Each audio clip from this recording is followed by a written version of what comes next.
bom?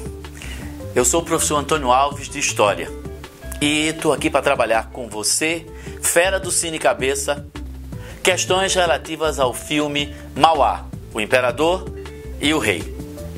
Vamos a elas? Vamos à questão número 1. O senhor está enganado, barão, disse o ministro do Império Brasileiro.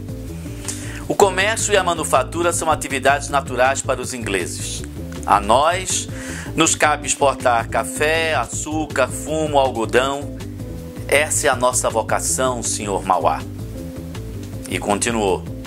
Sua insistência em criar fábricas, estender trilhos, construir portos, estabelecer bancos, contraria a inclinação natural do império em ser o fornecedor de produtos naturais para o mundo. A partir da fala do ministro no diálogo com o barão de Mauá, durante a segunda metade do século XIX, quando o Brasil vivia o período do Segundo Reinado, é possível concluir que: alternativa A, o ministro defendia um modelo agroexportador para o país, enquanto Mauá se opunha a isso. Alternativa B, Mauá pretendia extinguir as exportações de produtos agrícolas e substituir as atividades econômicas brasileiras pelo comércio e pela manufatura. Alternativa C, o ministro tinha consciência de que o Brasil era um país pobre e sem condições de ingressar no processo de industrialização. Alternativa D, tanto o ministro quanto Mauá viam os ingleses como perigosos concorrentes ao desenvolvimento do Império Brasileiro. Alternativa E, Mauá desejava associar o modelo agroexportador do Império às atividades mercantis, fabris, bancárias, para acelerar o desenvolvimento do país. Eu acho que você já percebeu qual é a resposta. O texto está muito bem em cima do filme, não é? Mas vamos conferir. A alternativa A diz que o ministro defendia o modelo agroexportador. Isso é verdadeiro. Enquanto Mauá se opunha a isso, não. Em nenhum momento Mauá diz que o Brasil não deve produzir café, açúcar, tabaco. Pelo contrário, Mauá quer que, além disso, o Brasil também seja um país industrializado. Na alternativa B, Mauá pretendia extinguir as exportações. Já sabemos que não é. Não há uma substituição, mas que o Brasil seja simultaneamente um país agroexportador, mas também um país onde a manufatura, a atividade bancária possam se desenvolver. O ministro tinha consciência de que o Brasil era um país pobre. Não, o ministro tinha ideias atrasadas, como na verdade toda a elite brasileira naquela época, de ver o Brasil apenas como fornecedor de matéria-prima e nunca como um país com possibilidades de desenvolver o seu próprio caminho econômico. Veja, sem condições de ingressar no processo de industrialização, Mauá estava mostrando que o Brasil podia se industrializar. A letra D diz: tanto o ministro quanto o Mauá viam os ingleses como perigosos concorrentes. Não, Mauá se associou ao capital inglês para poder iniciar esse desenvolvimento. Os ingleses podiam, claro, não ver com bons olhos a nossa industrialização porque seríamos concorrentes. Mas muitos industriais ingleses queriam investir no Brasil. Não é? Dinheiro não tem pátria. Agora a letra E.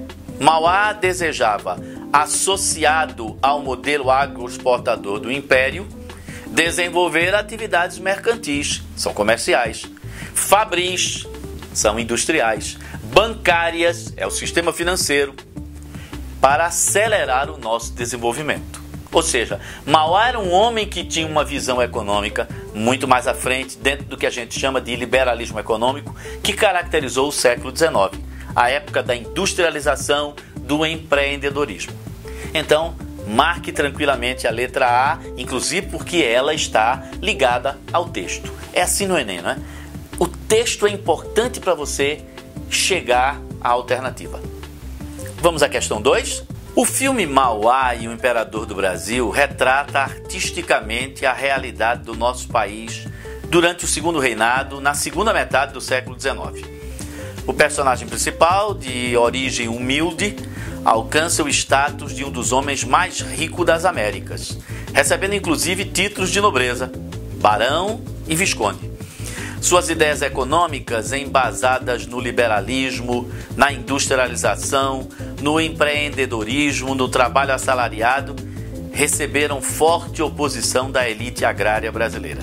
O texto acima nos dá uma clara indicação das dificuldades enfrentadas pelo Barão de Mauá para implantar as mudanças que desejava para o nosso país. Pelo texto, o grande empecilho para o desenvolvimento da economia brasileira, combatido por Mauá e defendido pela elite agrária, era a ausência de preparo intelectual por parte de Mauá, já que ele era oriundo das camadas mais pobres. Percebe-se claramente uma visão preconceituosa.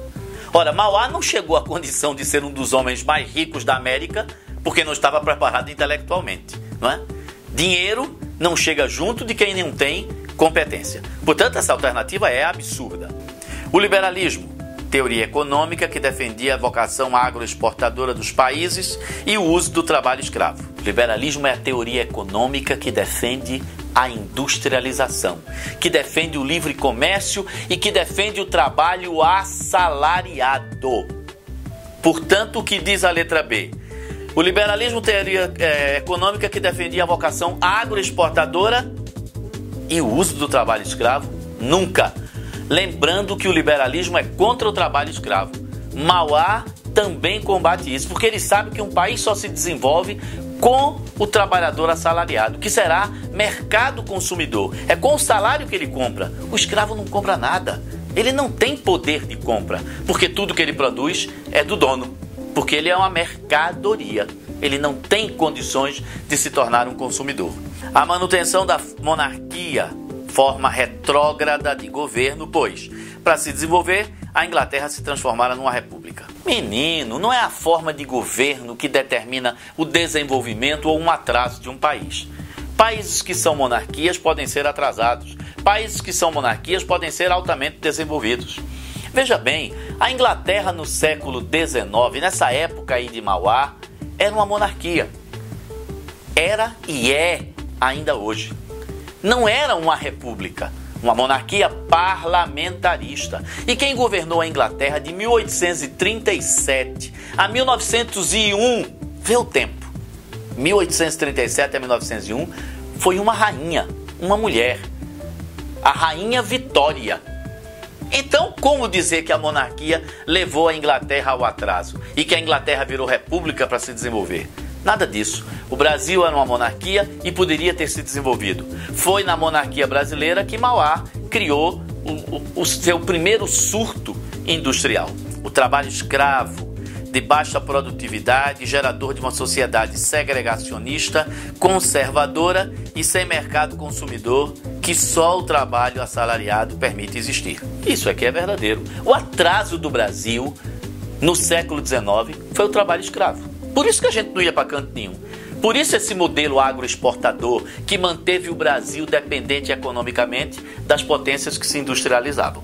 A ascensão de pessoas humildes à condição de ricos, pois elas não estão preparadas para exercer as funções do novo status social. É a mesma bobagem que está na letra A. É a visão preconceituosa. Todos os seres humanos têm todas as capacidades, desde que tenham as mesmas oportunidades, não é? Marque firme, então, a letra D. Vamos à terceira questão. A importância de Mauá não pôde ser ignorada pelos políticos do Império Brasileiro, mesmo provindo das camadas mais pobres da população livre. Irineu Evangelista de Souza recebeu títulos nobiliárquicos do imperador Pedro II, tais como os de barão e o de visconde, comuns à nossa elite agrária. Tais títulos indicavam na monarquia brasileira o desejo da nobreza em aumentar seus quadros para a manutenção dos privilégios que já possuía. Como se conseguia título de nobreza no Império Brasileiro? Você conseguia título de nobreza na medida em que você era rico, proprietário de terras ou escravos, ou quando você era rico através do comércio, através de alguma atividade que tinha uma importância na arrecadação de impostos. Então, a elite brasileira resolvia fazer com que essa pessoa rica que não tinha terras, não tinha escravos, entrasse para a nobreza. Conseguia-se o primeiro título, o título de barão. Era o título mais, digamos assim, hierarquicamente mais baixo dentro da nobreza, não é? Barão, visconde, conde, marquês, finalmente duque. Então, barão. Na medida em que o camarada se tornasse barão, ele passaria a frequentar as festas da nobreza. E, lógico, teria que se comportar conforme as ideias daquela nobreza. Na verdade, quando você dava o título de nobre a alguém, era para que ele se comportasse como um nobre. Defendesse a monarquia, defendesse a escravidão, defendesse o latifúndio, ou seja, defendesse a estrutura que permitia a existência do atraso brasileiro. Era uma forma, a gente chama isso de cooptar, atrair, puxar para junto aquele camarada que poderia, pelas suas ideias, pelo seu empreendedorismo, né, pelo seu talento, incomodar mais tarde a nobreza. Era uma maneira de você dizer, pronto, agora você é um de nós, então pense como nós. Só que isso não funcionou com Irineu Evangelista de Souza. Mesmo se tornando nobre com títulos de nobreza, ele continuava com as ideias de renovação. Por isso que ele vai perder apoio. Barão, visconde, acabou. A partir daí, a oposição, e você viu isso no filme, a oposição da nobreza a esse homem será tão grande que os empreendimentos dele irão à falência. Ele vai sofrer perseguições. A origem nobre do indivíduo, ainda que ele não fosse proprietário de terras e de escravos. Não.